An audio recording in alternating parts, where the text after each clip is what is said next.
Chapter 3 finite groups सब groups. ठीक, कुल मिला के अब इधर जितनी चर्चा होगी ना फाइनाइट ग्रुप की होगी। इसमें सबसे पहली है, जाहिर सी बात है, फाइनाइट ग्रुप का मतलब ये आपके दिए गए ग्रुप में नंबर ऑफ एलिमेंट की संख्या जो होगी वो फाइनाइट होगी। इन शॉर्ट कहें तो जो ग्रुप का ऑर्डर होगा वो कैसा होगा? ग्रुप का ऑर्डर कैसा होगा? फाइनाइट होगा। हेडिंग डाल देना, order of group. Heading order of group, order of group, किसी ग्रुप का ऑर्डर। इसमें लिखना the number of elements of a group, the number of elements, the number of elements of a group, of a group. Bracket में लिखना, चाहे ये group finite हो चाहे ये इनफाइनाइट हो, फाइनाइट और इनफाइनाइट, फाइनाइट और infinite. The number of elements of a group finite और इनफाइनाइट इज कॉल्ड, कहा जाता है, is called its order, it's order. किसी ग्रुप के एलिमेंट्स की संख्या, चाहे वो ग्रुप आपका फाइनाइट एलिमेंट रखे चाहे वो ग्रुप आपका इनफाइनाइट एलिमेंट रखे, उसी की संख्या को गिन लो, कुल कितने एलिमेंट आपके ग्रुप में हैं। जितने एलिमेंट आपके ग्रुप में होंगे वही आपके ग्रुप का ऑर्डर होगा। मेरे ग्रुप में 10 एलिमेंट है, ऑर्डर 10 होगा। 12 एलिमेंट है, ऑर्डर 12 होगा। n एलिमेंट है, ऑर्डर n होगा। इनफाइनाइट एलिमेंट है तो ऑर्डर इनफाइनाइट होगा। Order of group capital G is denoted by, order of, या पूरा लिखें या सीधे लिखें? इट इज डिनोटेड बाय, वो ज्यादा अच्छा है। इट इज डिनोटेड बाय, जैसे कॉपी पे लिखे काट दी, इट इज डिनोटेड बाय, चाहे ऐसे लिखा हो, ऑर्डर ऑफ जी और अथवा ये, दोनों में से कोई भी तरीका है, किसी भी तरीके से दिखा सकते हो। ठीक है, अब दोनों ही मैक्सिमम टाइम्स यूज होते हैं, चाहे वो चाहे ये। हो गया, ये तो था ग्रुप के ऑर्डर की बात। अब बारी आती है order of element of the group. Heading डाल देना, order of an element, order of an element, order of an element. Group में मौजूद किसी एलिमेंट का ऑर्डर। सिंपल सी बात है, आप ग्रुप के किसी एलिमेंट को उठाइए और उसकी इंटीग्रल पावर आप बढ़ाइए।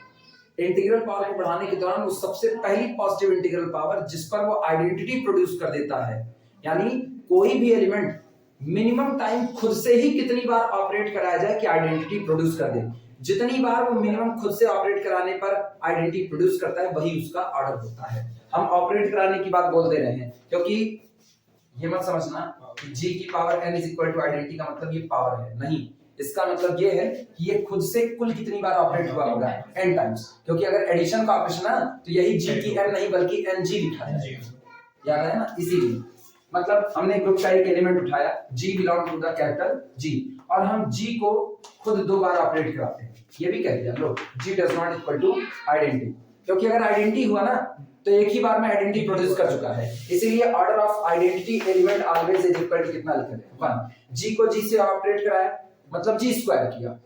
अगर आइडेंटिटी आया तो मिनिमम कितने टाइम्स पर आ गया है, 2 बार पर, तो इसका मतलब order of G is equal to कितना हो गया 2। लेकिन अगर आइडेंटिटी नहीं आया तो जी का ऑर्डर भी 2 नहीं होगा। अब इसको 3 बार ऑपरेट कराओ, G स्टार G, और इसी को शॉर्ट में आप लिख सकते हो G की 3। लेकिन कभी मत जाना G की पावर 3 है, हमेशा याद रखना G की 3 नहीं है। G खुद से कितनी बार ऑपरेट हुआ, 3 बार। जैसा ऑपरेशन है वैसा काम इसका होगा। अगर ये आइडेंटिटी मिलता है तो अब इसके बाद ना जाहिर सी बात है G की 3 पर आइडेंटिटी मिला है तो और भी पर आइडेंटिटी मिलेगा, लेकिन मुझको उन इंटीजर से मतलब नहीं। मिनिमम कितनी बार ऑपरेट करा है, 3 बार, इसीलिए लीस्ट पॉजिटिव इंटीजर को चुना जाता है।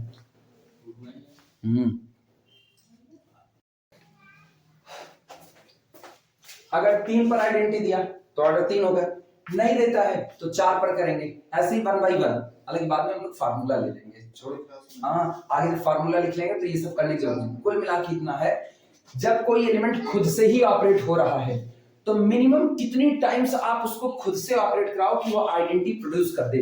जितना मिनिमम टाइम्स खुद से ऑपरेट होने पर आइडेंटिटी प्रोड्यूस करेगा वही नंबर ही उसका क्या बन जाएगा, ऑर्डर बन जाएगा। क्लियर है? लिखना इस बात को। ऑर्डर ऑफ एलिमेंट में the order of an element G, the order of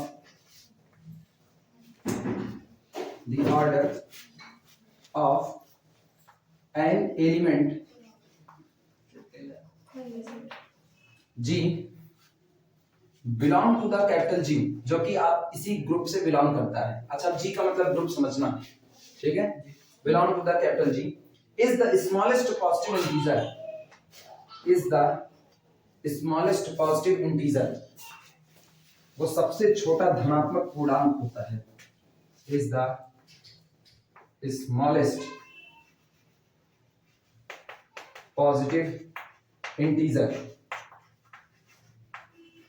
ये बताओ, हम is the smallest non negative integer नहीं बोले, नॉन नेगेटिव इंटीजर नहीं बोले बल्कि पॉजिटिव बोले, क्योंकि आप किसी एलिमेंट का ऑर्डर कभी भी जीरो नहीं हो सकता।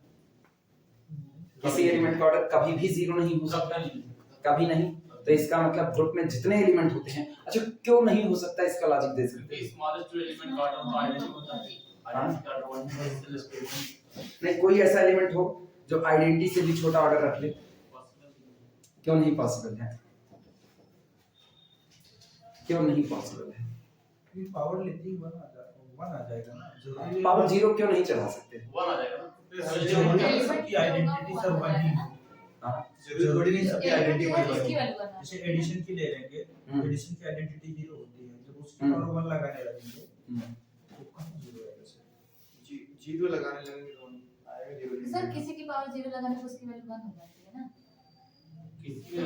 किसी की पावर जीरो लगाने पर उसकी वैल्यू, एलिमेंट है पर्टिकुलर, उसकी पावर 0 लगाएंगे तो उसकी वैल्यू 1 आ जाएगी ना। ऑर्डर बता जीरो को पावर थोड़ी चर्चा कर जाए। हाँ, 2 मिनट वीडियो रोक दे, ये बातें अपने बीच। Is the smallest positive integer small n such that, अब ये याद रखना कि क्यों हमने इसको पॉजिटिव इंटीजर ही कहा। जीरो आप नहीं ले सकते कभी भी, इस पे रोक लगेगी। Such that g to the power n is equal to identity, कि जब g खुद से n टाइम्स ऑपरेट करेगा तो ये रिजल्ट कितना देगा, आइडेंटिटी। ये तब होना जब आप मल्टीप्लिकेशन का ऑपरेशन मान के चल रहे हो, एडिशन का होगा तो यही क्या लिखा जाएगा, ng is equal to identity, लिख देना ब्रैकेट के आगे। इन एडिटिव नोटेशन, ब्रैकेट के आगे लिख देना, in additive notation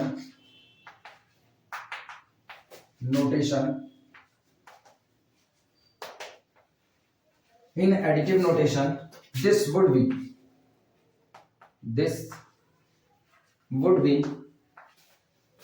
ng is equal to identity, bracket close। in additive notation this would be ng is equal to identity। अच्छा, कुछ लोग ng is equal to identity भी कह सकते हैं, कुछ लोग इसको ng is equal to 0, मेरे ख्याल से क्या लें, ng is equal to 0 कहेंगे। एडिटिव आइडेंटिटी मान के चले ना तो 0 लेनी है बस खाली।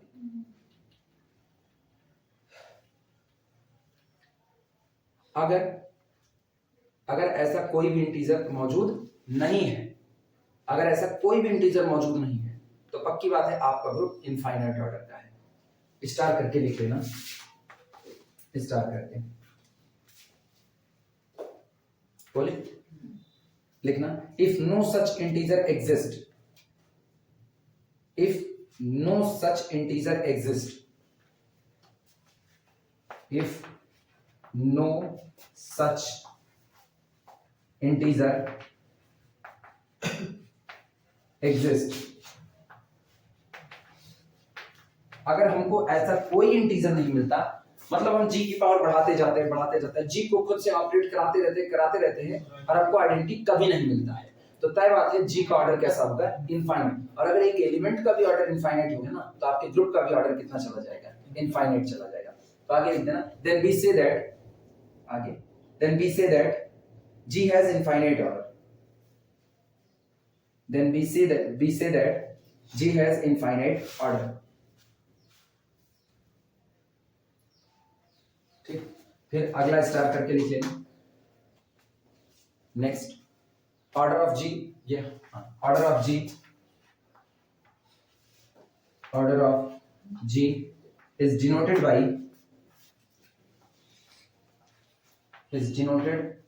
बाई ये, चाहे ये लिखो और ऑर्डर ऑफ जी, वही है जैसे ग्रुप का डिनोट करते हो वैसे ही इनका भी डिनोट करते हैं।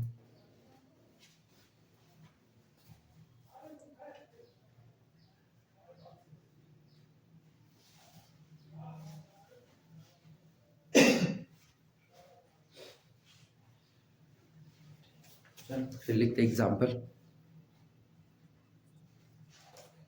Z plus has order infinite. आपका जो इंटीजर का कलेक्शन होता है एडिशन ऑपरेशन के साथ, ये इनफाइनाइट ऑर्डर का ग्रुप होता है। हाँ बिल्कुल इनफाइनाइट ऑर्डर का होता है। जेड का मतलब सारे इंटीजर का कलेक्शन, गिन सकते हो सारे इंटीजर, अलिफ नॉट ट्रांसफाइनाइट नंबर, याद आया? तो इसका मतलब ये जेड प्लस कैसा होता है, इनफाइनाइट ऑर्डर का। अच्छा, पूरे जेड प्लस में ना आपको सिर्फ एक एलिमेंट मिलेगा जीरो, आइडेंटिटी, जिसका ऑर्डर 1 कहा जाएगा। इसके अलावा सारे एलिमेंट कितने ऑर्डर के होते हैं, इनफाइनाइट ऑर्डर के, क्योंकि आपको किसी के लिए कोई एलिमेंट मिलने वाला नहीं है। आओ इन U10, फिर स्टार करके लिखना, इन U10, ठीक। अच्छा, U10 किस ऑपरेशन के साथ आएगा, मल्टीप्लिकेशन मॉडुलो 10 के साथ। U10 का मतलब 10 से छोटे नंबर, 10 से छोटे इंटीजर और 10 के साथ क्या रहे, को प्राइम रहे। Order of the U10 is equal to कितना, को प्राइम 10 के साथ, 1 10 के साथ को प्राइम है, 3 10 के साथ को प्राइम है, 7 10 के साथ को प्राइम है, 9 10 के साथ को प्राइम है, 1 3 7 9, इसके अलावा कोई 10 के साथ को प्राइम नहीं होगा। तो order of U10 is equal to 4। कैसे लिख देना, as U10 is equal to 1 3 7 9, 1 3 7 9, ठीक। तीसरा इसी में U15 को भी बना देना, इन U15 ऑपरेशन किसका है, multiplication modulo 15। Order of U15 is equal to 3 बचे 15, 5 ऑफ 3 5 ऑफ 5, ठीक। 8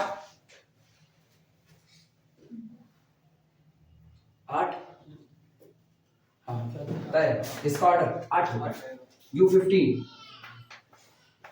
इज इक्वल टू कौन होता है, as U15 is equal to 1 2 3 नहीं 4 4 5 नहीं 6 नहीं 7 8 नहीं 9 नहीं 10 8 आएगा, हाँ 8 रहेगा, 9 नहीं 10 नहीं 11 रहेगा, 13 13 के बाद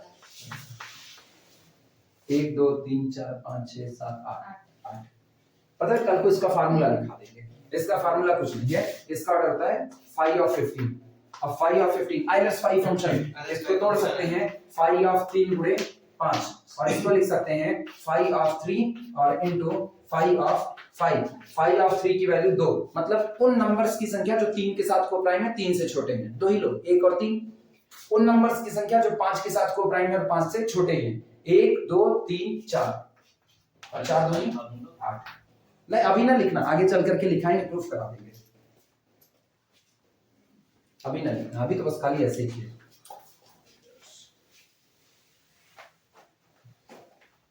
अभी तो कुछ नहीं, अभी तो हम लोग बस खाली हल्का हल्का चल रहे हैं धीमे धीमे, जितना गैलियन चलाएंगे उतने चलेंगे। इसमें ज्यादा चलना होता तो नोट्स पढ़ा रहे होते, तब किताब काट के पढ़ी जाती है।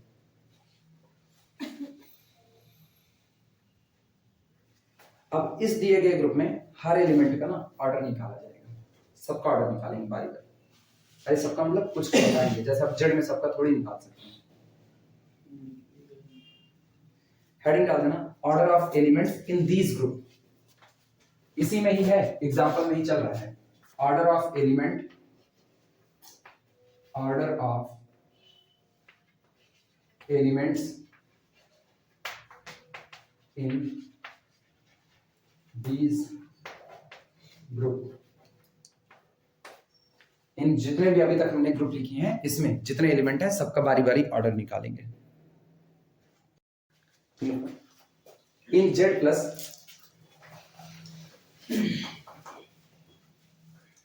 इन, ऐसे लिखना जेड प्लस, इस अलजेब्राइक स्ट्रक्चर में इन Z plus only identity zero has, सिर्फ आइडेंटिटी का ही इसमें ऑर्डर होगा, किसी का ऑर्डर इसके पास नहीं, सबका ऑर्डर कितना कहा जाएगा, इनफाइनाइट कहा जाएगा।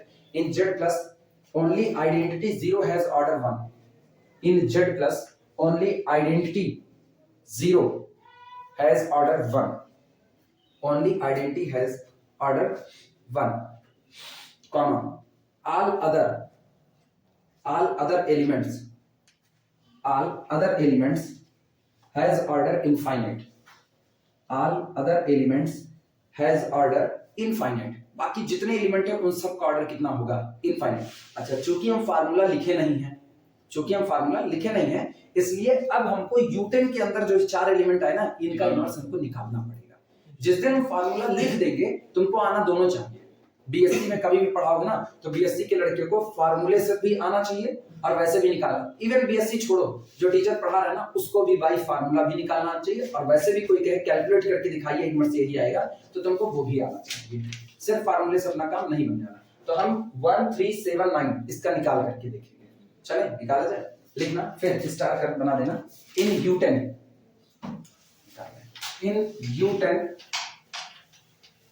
ऐसे लिख देना, यही structure in U10 multiplication modulo 10, यही स्ट्रक्चर है सामने। ठीक, एक बात तो बिना सोचे समझे लिख देंगे, order of 1 is equal to 1, बिना सोचे समझे। आइडेंटिटी का ऑर्डर 1 ही होता है, क्यों होता है ये बता देना तुमको। एज आप इसको लिख सकते हो 1 की 1 कॉन्ग्रुएंट 1 मॉडुलो कितना 10 आया ना। 1 अपने साथ एक ही बार में ऑपरेट होकर के कितना दे दिया, आइडेंटिटी, मामला खत्म। अब पारी किसकी, 3 का ऑर्डर निकालते हैं। गौर करना, अगला निकालते हैं 3 में 10 से डिवाइड नहीं जाएगा तो 3 को खुद से 2 बार ऑपरेट कराओ। 3 स्क्वायर कॉन्ग्रुएंट बोलो 3 त्रिका 9, क्या डिवाइड होगा, अभी नहीं होगा 10 से, 9 मॉडुलो 10 हो गया। लेकिन गौर करना, यहां से ना हम इसकी पावर बहुत ज्यादा थोड़ी नहीं जाने वाली। ये कितना है 9 डिवाइडेड बाय 10, और 10 से डिवाइड लगाते हैं, 10 एक 10 घटेगा ना, -1 आया कि नहीं, -1 आया। तो ये बताओ क्या हम ये नहीं लिख सकते हैं एंड 9 कॉन्ग्रुएंट -1 मॉडुलो 10, सही या गलत। तो इसका मतलब दोनों को मर्ज करें, 3 की 2 कॉन्ग्रुएंट -1 मॉडुलो 10 लिख सकते हैं कि नहीं। और अगर हम ये लिख सकते हैं तो इसका मतलब एंड, फिर गौर करना, 3 का स्क्वायर कॉन्ग्रुएंट -1 मॉडुलो 10, सही या गलत। और मेरे पास नियम है A congruent B modulo C, sorry A congruent B modulo M, C congruent D modulo M, याद आया। तो क्या कर सकते हैं, 3 की पावर 4 कॉन्ग्रुएंट 1 मॉडुलो 10 हुआ। हम चाहते हैं ना तो ये ना लिखते, हम सीधे पावर बढ़ाते, हुआ। और 9 9 81 और 10 8 80 और 1 81, सीधे कर सकते थे। तो किसी भी तरीके से करो, सारी छूट है, कौन सा करें, पावर बढ़ा रहे सीधे।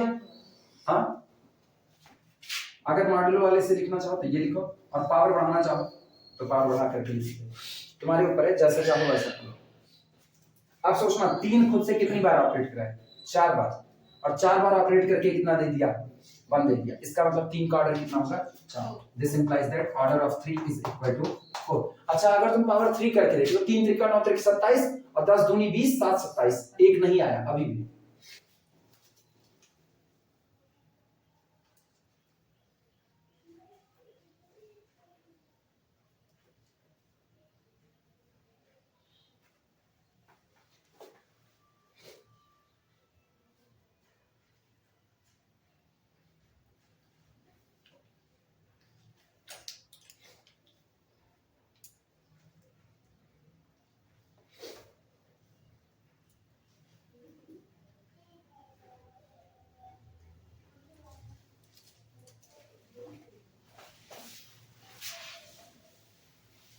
अगले पे आते हैं,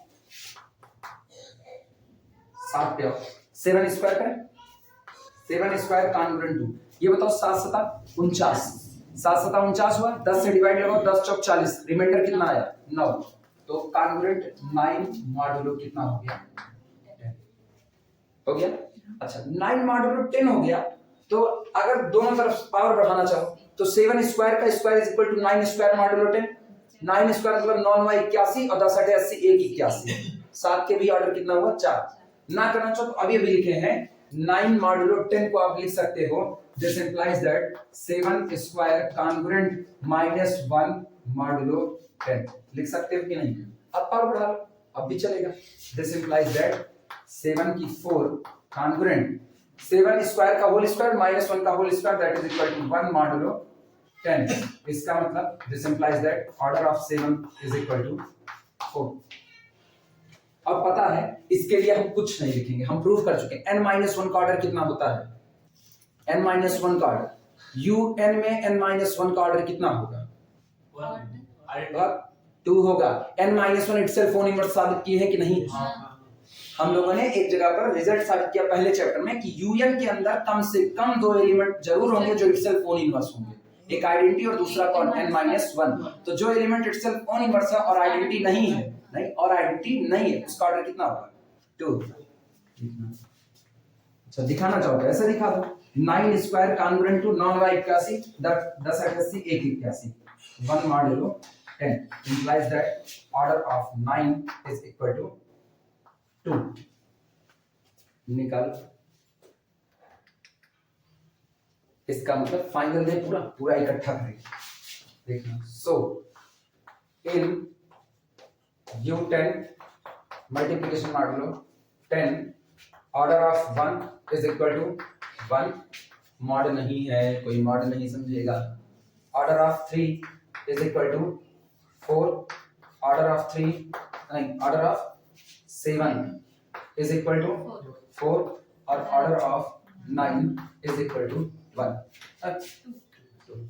अच्छा ये गौर करना, इसका order 1 identity itself own inverse, इसका ऑर्डर 2 ये भी इटसेल्फ ओन इनवर्स, ये दोनों का ऑर्डर ना, इसका मतलब 3 का इनवर्स 7 और 7 का इनवर्स 3 होगा, क्योंकि एलिमेंट और उसका को प्रूफ करेंगे, एलिमेंट और उसके इनवर्स दोनों का ऑर्डर आपस में बराबर होता है।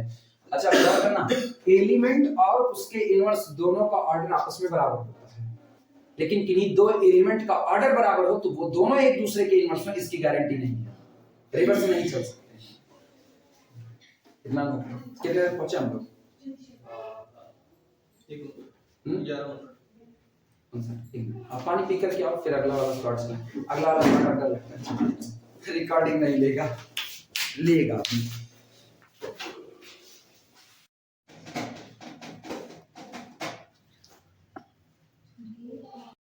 एग्जाम्पल 2 में लिखना इन जनरल, या इन जनरल नहीं, इन group Z10 with addition modulo take where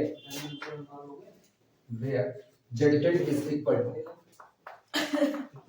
0 1 2 3 4 5 6 7 8 9 कुछ का निकाल दें, कुछ का ऑर्डर निकाल दें, बाकी का ऑनवर्ड ऐसे ही निकल जाएगा। कुछ का ऑर्डर निकाल दीजिए, बाकी का ऑनवर्ड निकाल दिया जाएगा।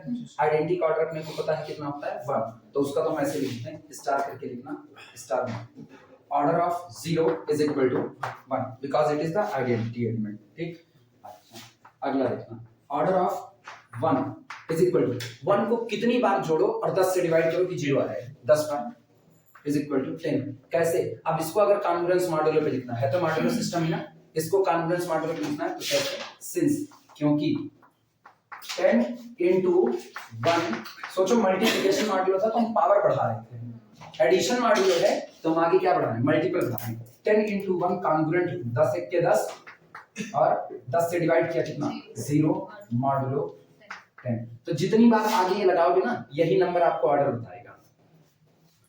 अब दूसरे पर order of 2 is equal to 2 2 4 2 6 2 8 2 10 और 10 से डिवाइड होते हैं 0, तो इसका मतलब 5 सिंस क्योंकि 5 into 2 5 दूनी 10 और 10 से डिवाइड लगाया तो 0 मॉडुलो 10। अपने को यही आइडेंटिटी बचानी है हर बार। आओ 3 पर आते हैं। 3 इज इक्वल टू, पहले इधर लगाएंगे सिंस, बाद में कहेंगे ना ऑर्डर कितना होगा। चलो धीमे धीमे शुरुआत करते हैं। हम लिख रहे हैं 3 कॉन्ग्रुएंट 3 मॉडुलो कितना 10, 3 कॉन्ग्रुएंट 3 मॉडुलो 10। अच्छा गौर करना, 2 पहले लगाते हैं, 2 2 तिहाई 6, तो 6 कॉन्ग्रुएंट 6 मॉडुलो 10, मतलब ऑर्डर 2 नहीं हो सकता। 3 का 3 त्रिका 3 त्रिका अभी भी नहीं जाएगा, मतलब ऑर्डर 3 4 होगा, 4 तिहाई 12।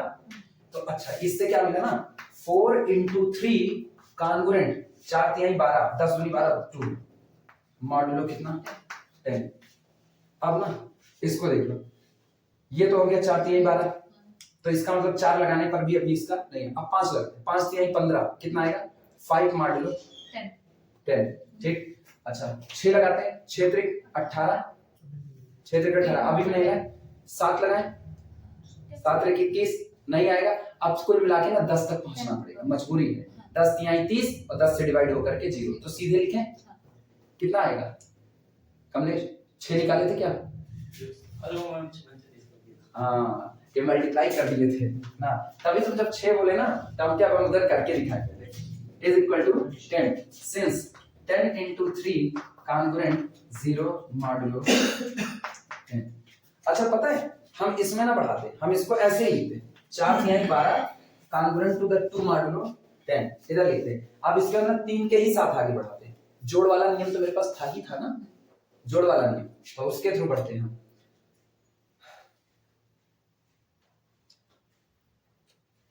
देखना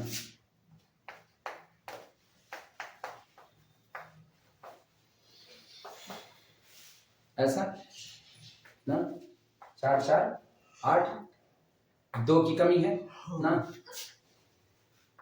ये बताओ इधर देखना, इधर 2 2 4 कितना बन जाए 6 बन जाए, तो 6 4 10 जोड़ सकते हैं कि नहीं। तो हमको ना 6 बनाना है। 2 into 3 कॉन्ग्रुएंट टू 6 मॉडुलो 10 लिख सकते हैं। अब उधर का उधर जोड़ो, इधर का इधर जोड़ो, तो 4 4 8 2 10 कितना आया 10 into 3 कॉन्ग्रुएंट टू 6 2 8 8 2 10, 10 का मतलब 0 मॉडुलो। ये रहा तरीका, चाहे ऐसे करो चाहे 1 by 1 बढ़ा के करो, कुल मिला के ना तुमको आना ये चाहिए। कल को काम तो हम करेंगे किससे, फार्मूले से, काम फार्मूले से होगा। अब 2 से 1 कर दे, डॉट डॉट डॉट, बस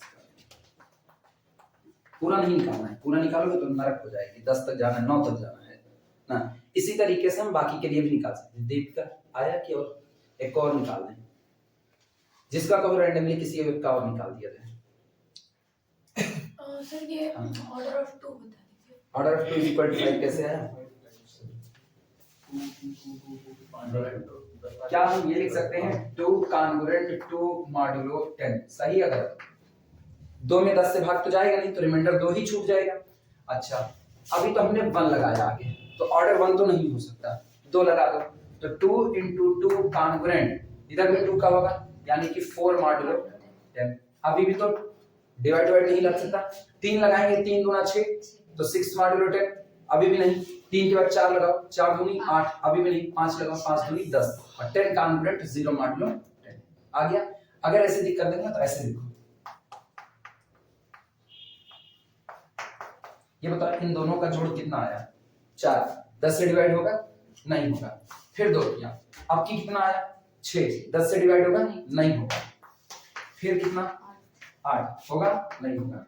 अभी कितना 10, कितना आया रिजल्ट 0। ये बताओ टोटल कितनी बार इस्तेमाल किए इनको, कुल कितनी बार इस्तेमाल किए 5 बार। सोचो एलिमेंट खुद अपने ही साथ ऑपरेट हो रहा है और कितनी बार ऑपरेट हो रहा है 5 बार, तो कितना दे रहा है आइडेंटिटी।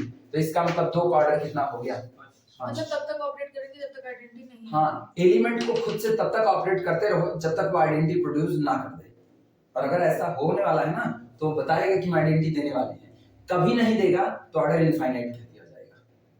जैसे जेड में हम करें इंटीजर का सेट जेड एडिशन का ऑपरेशन, सोचो ये आपको छोटा मोटा नहीं करा। अगर हमको 2 का ऑर्डर बताना हो, 2 में 2 जोड़ते जाओ, 2 जोड़ते जाओ, 2 जोड़ते जाओ, क्या कभी 0 पा सकते हैं? नहीं। यहाँ इसलिए पा रहे हैं जोड़ने पर ना, क्योंकि यहाँ ये सिंपल जोड़ नहीं है, ये मॉड्यूलो 10 है, 10 के ऊपर जाने ही नहीं देगा, तो कभी ना कभी तो ला करके पटकेगा ही पटकेगा। इसका मतलब अगर किसी ग्रुप का ऑर्डर फाइनाइट है तो उसके एलिमेंट का ऑर्डर फाइनाइट होगा। किसी ग्रुप का ऑर्डर फाइनाइट है तो उसके एलिमेंट का ऑर्डर फाइनाइट होगा ही होगा। लेकिन किसी ग्रुप का ऑर्डर इनफाइनाइट है तो एलिमेंट का ऑर्डर इनफाइनाइट इसकी गारंटी नहीं है। आइडेंटिटी का ऑर्डर हमेशा फाइनाइट रहेगा चाहे जिस ग्रुप में खड़े हो। लेकिन ये तय है ग्रुप का ऑर्डर इनफाइनाइट है तो सिर्फ और सिर्फ कुछ फाइनाइट एलिमेंट ही होंगे जिनका ऑर्डर फाइनाइट होगा। ग्रुप का ऑर्डर इनफाइनाइट है तो आपके बहुत सारे ऐसे एलिमेंट होंगे जिनका ऑर्डर कितना रहेगा, इनफाइनाइट रहेगा। क्लियर है ये बात? हटाएं इसको। बीएससी में हम लोग इसको ना मॉडुलो से नहीं निकालते थे। बीएससी में हम लोग एक के काम जानते थे, बस एक काम करो। जैसे 6 का निकालना होगा ना, 6 मॉडुलो 10 6, 6 6 12 किए, इसको जोड़ देते थे। 6 6 12 कितना है 2, मॉडुलो 10 6। अच्छा 6 2 8, 10 से डिवाइड नहीं होगा तो इसके नीचे हम लोग ऐसे लिख देते थे 8 मॉडुलो 10 6। अब 8 और 6 जोड़ते थे, 8 और 6 कितना आया, 6 6 12 2 14 और 10 से डिवाइड हुआ तो यहाँ हम लोग ऐसे लिख देते थे 4। फिर मॉडुलो 10 6 करते थे, अब 6 4 10, अब की जाना 1 2 3 4 5 ऑर्डर है 5। बीएससी में हम लोग यही करते थे, इसके अलावा आते ही नहीं था।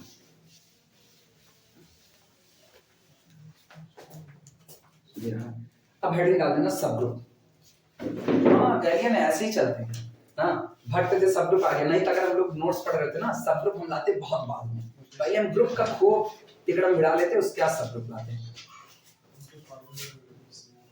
यही तो डेविड सीले में था। सोचो हम लोग वेक्टर स्पेस पहले पढ़ते हैं, पहला चैप्टर वेक्टर स्पेस होता है। डेविड सीले में कहता था, किसी की याद है?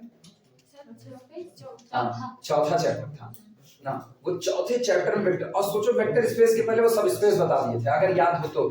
वेक्टर स्पेस के पहले मेरे ख्याल से अगर आपको सही याद है तो 4 फिगर दिए हुए थे, कौन सा सब स्पेस बनाएगा कौन सा नहीं, शेडेड रीजन वाला ना सब ग्रुप।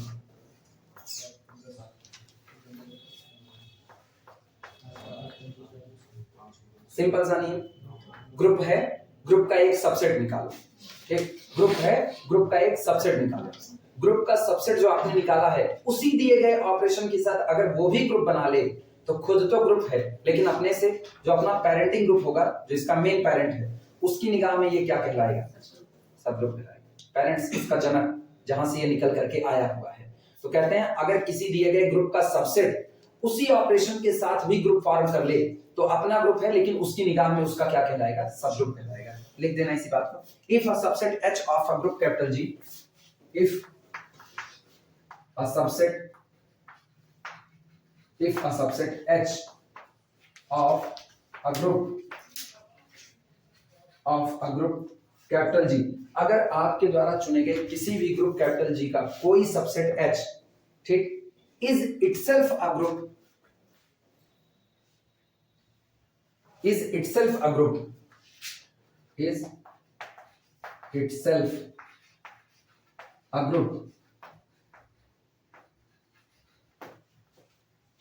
अच्छा, under the composition of G लिख देना।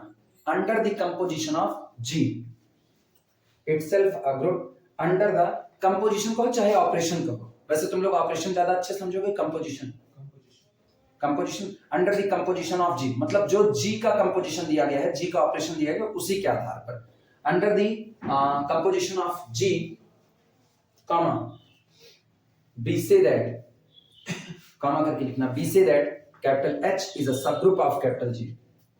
Capital H is a subgroup of capital G.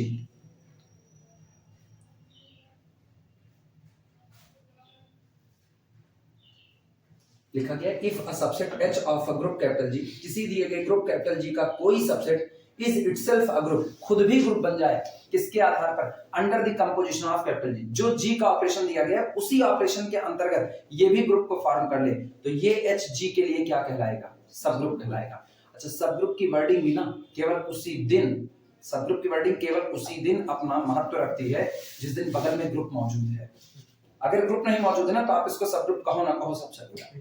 वो जब किसी से कंपेयर होता है ना तभी सब वाली वर्डिंग लगती है। सब का मतलब सारी प्रॉपर्टी तो ग्रुप की रखा है लेकिन उससे छोटा है इसीलिए सब ग्रुप है। जैसे इंस्पेक्टर की सारी प्रॉपर्टी सब इंस्पेक्टर रखेगा लेकिन अब उस है तो ओहदे में छोटा ही, तो इसका मतलब वो कहलाएगा क्या? सब। अच्छा, दूसरी बात है, सारी प्रॉपर्टी रखने का मतलब ये कतई नहीं होता सब रखेगा, नहीं, कुछ तो वही रखेगा जो उनकी है। प्रॉपर्टी पूरी कर रहा है, एलिमेंट सारे रखेगा, पावर सारी सब इंस्पेक्टर के पास नहीं होती।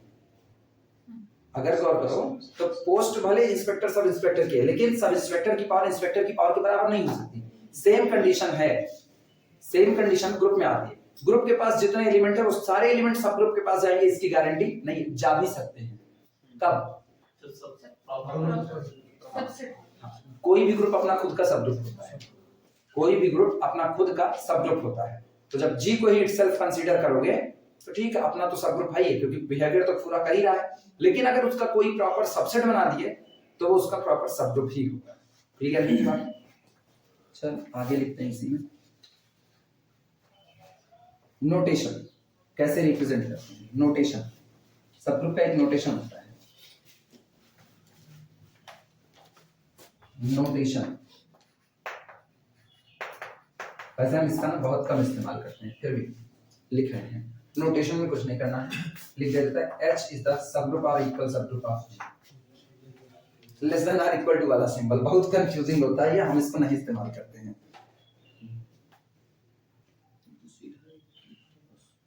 कौन सा? यू वाला सिंगल।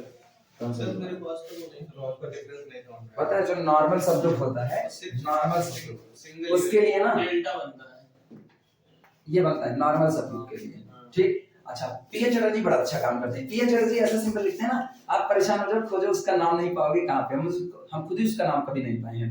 नॉर्मल सब ग्रुप के लिए वो ये इस्तेमाल करते हैं, देखना हां पीएच चटर्जी इसको इस्तेमाल करते हैं और ये कंफ्यूजन नहीं होती है, ये पता चलता है। ब्लैक में मोटा मोटा। मॉडर्न अलजेब्रा जो इनकी है, तुम्हारे पास कौन सी है? मॉडर्न की वो सिंपल? मेरे पास दोनों मिल गई। मॉडर्न मिल गई? हाँ मेरे पास मॉडर्न है, मॉडर्न वाले में यही सिंबल इस्तेमाल मॉडल किए भी हैं। है, अलजेब्रा भी है। मॉडल भी है ना। लिखना अगर कहीं ये लिखा गया सिर्फ ये H लेस देन वाला सिंबल G, तो इसका मतलब H is the proper subgroup of G। लिखना H sign this G indicate that H is a subgroup of G, indicate that H is a subgroup, H is a subgroup of capital G but not equal to capital G, लेकिन G के बराबर नहीं है। H is a subgroup of capital G but not equal to capital G, but not equal to capital G। H G का subgroup तो है लेकिन G के बराबर नहीं है। Such a subgroup is called, जो इक्वल नहीं होगा उसको प्रॉपर कहेंगे। Such a subgroup is called a proper subgroup, such a subgroup is called a proper subgroup, such a subgroup is called proper subgroup। हो गया? लाइन चेंज करके ना double star करके लिखना, लाइन चेंज कर दो उसके बाद डबल स्टार बना देना और इसमें लिखना। बोले जब केवल और केवल ना सिंगलटन ई को उठाओ, आइडेंटिटी को, आइडेंटिटी एलिमेंट अगर आपने उठाया है किसी ग्रुप से तो निश्चित तौर पर उसी कंपोजिशन उसी ऑपरेशन के साथ वो भी एक ग्रुप को फॉर्म करेगा। आइडेंटिटी है, आइडेंटिटी से ऑपरेट करके आइडेंटिटी देगा। क्लोजर प्रॉपर्टी होल्ड किया, आइडेंटिटी है, ग्रुप का मेंबर था, पहले ही एसोसिएटिव था, आप काट के निकालोगे तब भी एसोसिएटिव को फॉलो करेगा। इसके बाद फिर अगला कौन? आइडेंटिटी, खुद आइडेंटिटी है, ये है अपने बैठा है, एग्जिस्टेंस ऑफ आइडेंटिटी हुआ, आइडेंटिटी इटसेल्फ ओन इनवर्स, चारों प्रॉपर्टी पूरी कर दिया, ग्रुप तो बनाएगा निश्चित तौर पर। तो इसी बात को लिखना द सब ग्रुप ऐसे लिख देना, सिंगलटन ई और ऑपरेशन स्टार ऐसे लिखा देना। अब कुछ तो लिखाना पड़ेगा। अपने लोग ना अभी जी के साथ कोई ऑपरेशन इन्वॉल्व नहीं किए हैं कि कहें, केवल जी कहे ना तो मान के चलना स्टार कोई एक बाइनरी ऑपरेशन है जो जी पर लगा होगा, ठीक है। The sub group this is called, अच्छा ये बताओ ग्रुप कोई भी हो, ग्रुप कोई भी हो उसके पास एक सब ग्रुप ये हमेशा रहेगा कि नहीं रहेगा? हमेशा। और हम लोग जानते हैं जो हमेशा आता है वो कौन होता है? तुच्छ। जो हमेशा आता है वो कौन होता है? तुच्छ होगा। और उसी को अंग्रेजी में बड़ी सभ्य भाषा में ट्रिवियल कह देते हैं। तो इसका मतलब ये कैसा सबग्रुप होगा? Trivial subgroup. देखना the subgroup this is called the trivial subgroup of G, is trivial subgroup of जी।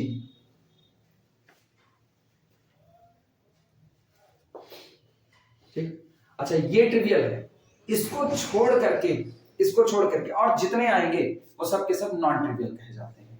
इसको छोड़ करके जितने भी सब ग्रुप आएंगे, इवन कैपिटल जी इटसेल्फ खुद भी आएगा ना तो अपना नॉन ट्रिवियल कहा जाएगा। क्लियर है?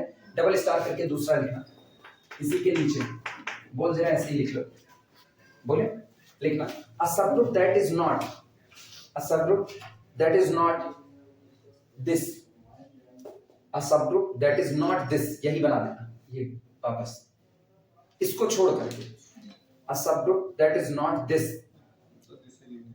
इज कॉल्ड, दिस है लिख दिए तुम, उल्लू है बना, चिड़ी तो चिड़ी रहेगा। The subgroup that is not this is called, तुम भी लिख दिए कृष्णा क्या is called a non-trivial subgroup of G, is called a non-trivial subgroup of G, उसे G का आप क्या कहोगे? non-trivial subgroup कहोगे।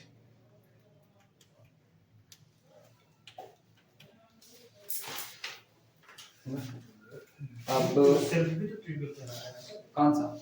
इटसेल्फ वाला ट्रिवियल नहीं होता, गैलियन के अकॉर्डिंग नहीं है, अदर किताबों के अकॉर्डिंग कहा जाए तो है, गैलियन के अकॉर्डिंग नहीं है, गैलियन केवल इसी को ट्रिवियल मानते हैं। आइडेंटिटी को। हाँ, बाकी वाले वो सबको नॉन ट्रिवियल कहते हैं, इसीलिए हम लोग प्रॉपर इम्प्रॉपर खेल देते हैं। फुर्सत ही एकदम खत्म है मामला, बाकी किताबों में दे देता है, शायद पीएन चटर्जी खुद दिए हैं इसी बात को, पीएन चटर्जी खुद दिए। अरे बहुत कंफ्यूजन है ना, trivial non trivial proper improper, इसमें ना किताब उठा लो और उसके बाद फिर इधर उधर गोल घुमाते चलते रहो उसी में। नोट लिखना, आज नहीं नहीं बहुत पहले ही चले गए, इनको आज ये खबर मिल रही है, हो गए कई साल। पीएन चटर्जी, गोरख प्रसाद, दोनों लोग। एससी वर्मा है, अरे निकले बड़ा नाम है एससी वर्मा, मतलब एससी वर्मा सर तो हम नहीं जानते, इसके बारे में कुछ खबर नहीं।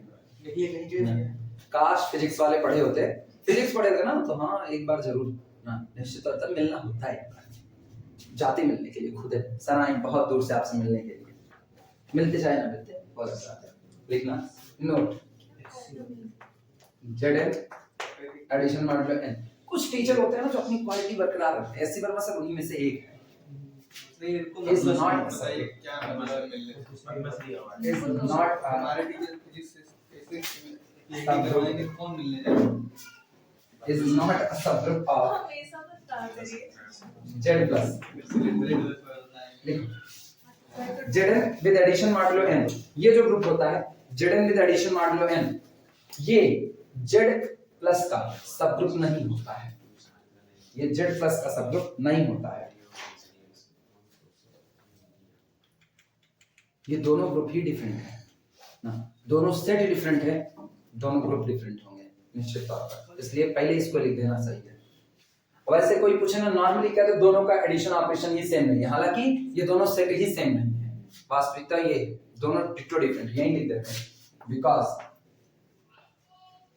because Zn does not equal to Z, हम ये लिखेंगे Zn does not equal to Z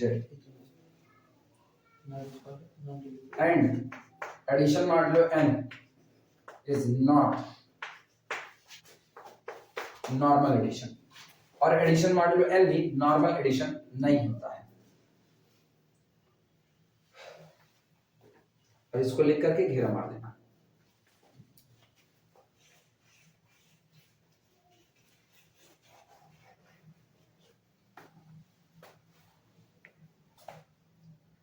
heading डाल देना subgroup test.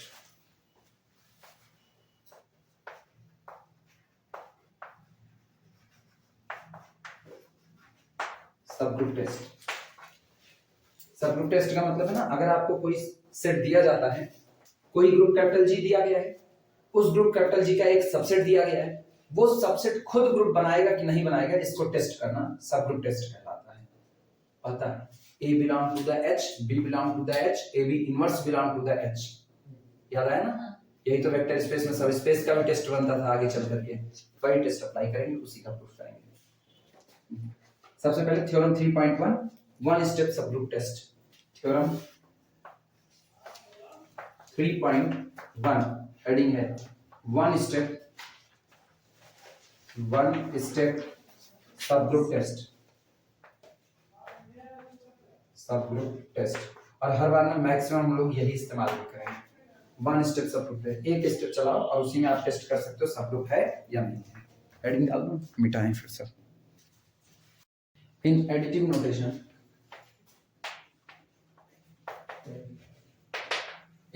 Notation, for all a comma b belong to the capital H, a minus b belong to the capital H, then H is subgroup of G.